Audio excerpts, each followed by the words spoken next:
Hello, Dr. Alvaro, or Michael, whoever's marking this. I'm doing my critique or notes on the Far Cry 4 GDC video for two reasons, really. I wasn't 100% sure on if you wanted a more current video. Also, of course, Far Cry 5 is just about to be coming out, so it would be cool to just take notes at the comparisons. As a side note, just because I was curious, I looked and saw the differences between Far Cry 4 and Far Cry 5, which seems to be the same engine, with some small changes, more so design ones from what it seems, and of course textures, you have higher resolution textures. But stuff like weapons not being as bulky or as in frame as they generally were before. I think this was a problem with previous gen where people complained about large weapon models on screen. Anyway, in terms of Xbox One and Xbox 360 models for Far Cry 4 that the speaker was alluding to, there are quite a few differences. The main ones were generally how certain lighting calculations were. They were pretty cheap on their shadow mapping, from what it seems, and ambient occlusion seems to not be as prevalent in those in the Xbox 360 version, at least. You also see different things like rendering, distance, and a lot of detail in the back and farther distance is not very visible or not as good. Alright, so going into the actual things that they talk about, I mean, I guess the comparisons between the two consoles was interesting.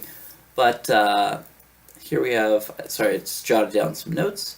Blend specular intensity and albedo to get specular color into a single part of the G buffer. Okay, so here they were basically, from what it seems, they were trying to work with having better specular color when it comes to drawing something like a weapon, so that they can have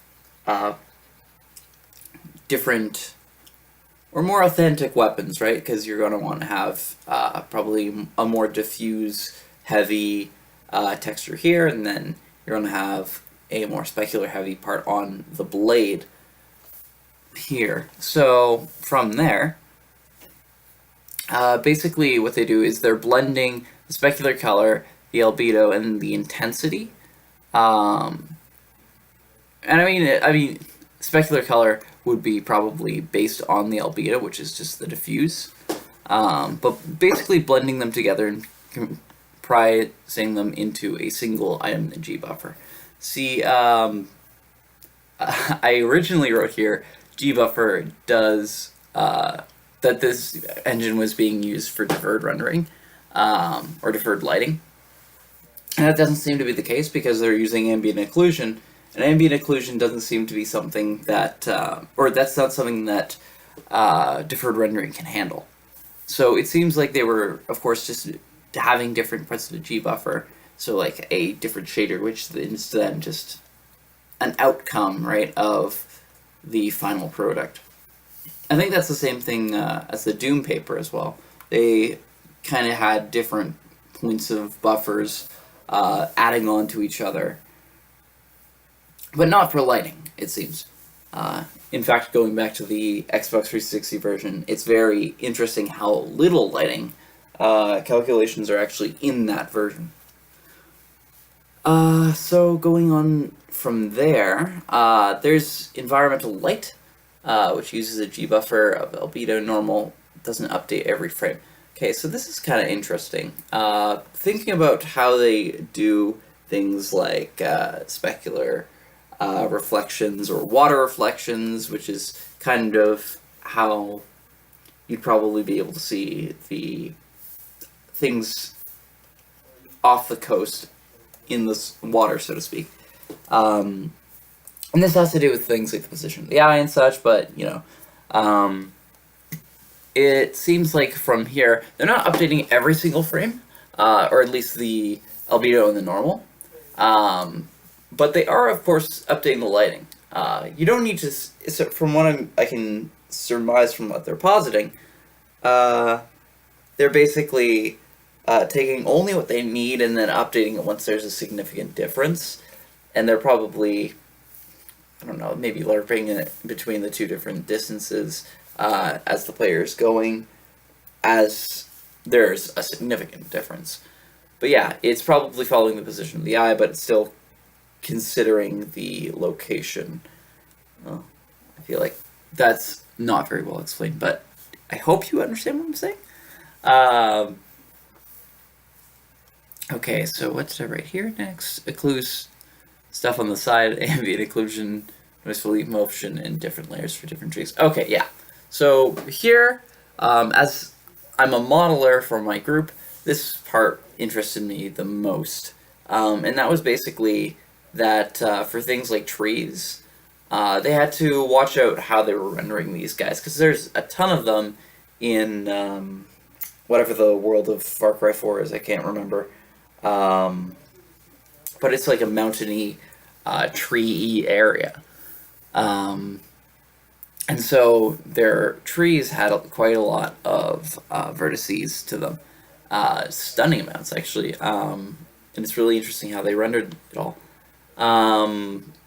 But basically what they do is they'd have lower versions, so like mip mapping, but they'd play around with it so that, like, if you see these points that I've drawn here, those would be probably the lower resolution ones from the areas that you're facing. Whereas the stuff in the front would be a lot more important.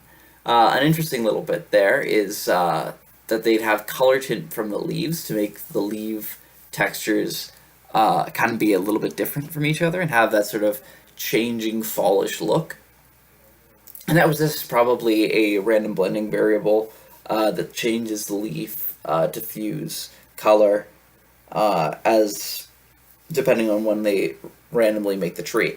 Or sorry, it randomly generates these leaves on these probably already made tree models.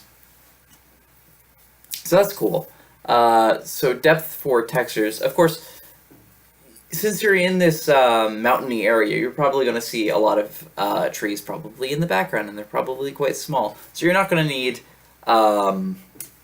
big, heavy textured things. Probably just small ones. But the way to make them still not look like billboards or posters, or as they called it in the video, imposters, what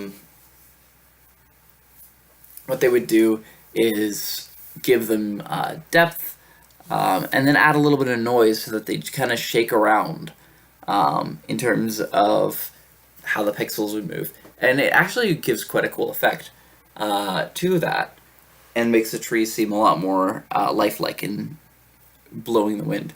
Something I don't think I included in my notes, but I'm just remembering now, is that they basically did sky occlusion, or something along the lines of that, which I believe was trying to represent shadows from clouds. And those were very cool in how they lit up certain areas on the ground. And it really gives it a lot more life to it. So if there's like a building, I think he draws it like there's a town and stuff, and then different shadows and areas at different points of the area. And it really does help make it seem quite more authentic.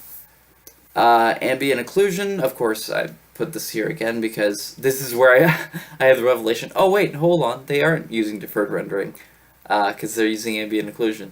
And then the last thing they talked a lot about was anti-aliasing. Let me just, well, I guess I can get rid of some of this, making quite a bit of a mess here.